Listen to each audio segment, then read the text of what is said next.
నమస్తే, welcome to CCTV. నేను మీ మధు. హైదరాబాద్ నగర శివార్లో ప్రేమ జంట ఆత్మహత్య చేసుకుంది. ఈ కేసులో విస్తుపోయే నిజాలు వెలుగులోకి వచ్చాయి. మృతురాలి బంధువు అన్న వరుసయ్యే వ్యక్తి వీరి ప్రేమ వ్యవహారాన్ని ఇంట్లో చెబుతానని తరచూ బెదిరిస్తుండటంతో ఇద్దరు కలిసి ఆత్మహత్య చేసుకోవాలని నిర్ణయించుకున్నట్టు తెలుస్తుంది. ఈ కేసులో పోలీసులు దర్యాప్తు ముమ్మరం చేశారు. బ్లాక్మెయిల్ కారణంగానే ఆ ప్రేమ జంట ఆత్మహత్య చేసుకున్నట్లు ప్రాథమికంగా అంచనాకు వచ్చారు. మేడ్చల్ మాల్కాజిగిరి పరిధిలో సోమవారం సాయంత్రం ఒక ప్రేమ జంట ఆత్మహత్య చేసుకుంది. ఈ ఘటనలో 17 ఏళ్ల బాలిక ఆత్మహత్యకు పాల్పడే ముందు తన తండ్రికి ప్రియుడు శ్రీరాములు ఫోన్ నుంచి వాట్సాప్ లో లొకేషన్ పంపించింది. అలాగే 3 పేజీల లేఖను కూడా పంపించినట్లు పోలీసులు గుర్తించారు. ఈ లేఖ చదివిన తండ్రి ఆందోళనకు గురయ్యి ఫోన్లో లొకేషన్ చూపించిన ప్రాంతానికి వెళ్లారు.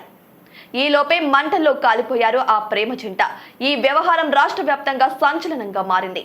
తొలుత కారులో ప్రమాదవశాత్తు మంటలు చెలరేగి మరణించి ఉంటారని భావించారు. అయితే తండ్రికి పంపిన లేఖ ఆధారంగా ఆత్మహత్యగా గుర్తించారు పోలీసులు. ఆత్మహత్యకు ముందు ఏం జరిగిందని పోలీసులు దర్యాప్తు చేపట్టారు.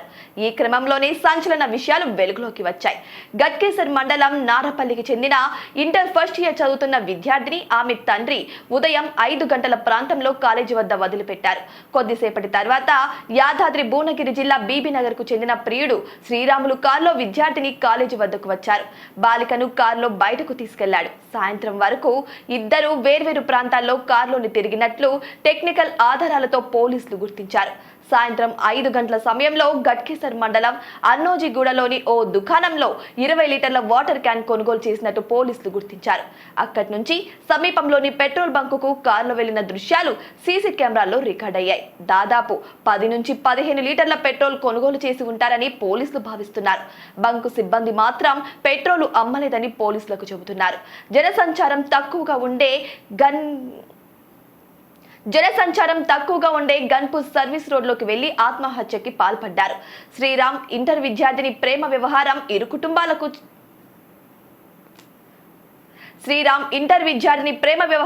కుటుంబాలకు చెబుతానంటూ ముంతా మహేష్ అలియాస్ చింటూ అనే వ్యక్తి ఇద్దరిని బెదిరించినట్టు దర్యాప్తులో తేలింది. బ్లాక్మెయిల్ కు పాల్పడిన ముంతా మహేష్ మృతురాలికి వరుసకు అన్నవుతాడని తెలిసిందే. ముంతా మహేష్ ఈ ప్రేమికులిద్దరిని బ్లాక్మెయిల్ చేసి సుమారు 35 లక్షల రూపాయల వరకు తీసుకున్నట్లు దర్యాప్తులో తేలింది. నిందితుడు మహేష్ పై BSS 108 సెక్షన్ కింద కేసు నమోదు చేశారు. అయితే నిందితుడు పరారీలో ఉన్నట్టు తెలుస్తోంది. దీంతో అతడి స్నేహితుల్ని అదుపులోకి తీసుకొని విచారిస్తున్నారు పోలీసులు. శ్రీరాములు బాలిక మృతదేహాలకు గాంధీ ఆసుపత్రిలో పోస్టుమార్టం నిర్వహించిన అనంతరం కుటుంబ సభ్యులకు అప్పగించారు. శ్రీరాములు మృతదేహాన్ని జమీలాపేట్కు తీసుకెళ్లారు. మంగళవారం మధ్యాహ్నం బాలిక మృతదేహంతో కుటుంబ సభ్యులు నారాపల్లిలోనే మహేష్ ఇంటి ముందు ఆందోళనకు దిగారు. వారికి పోలీసులు నచ్చజెప్పే ప్రయత్నం చేశారు. ఉద్రిక్తతల మధ్య బాలిక అంత్యక్రియలు జరిగాయి.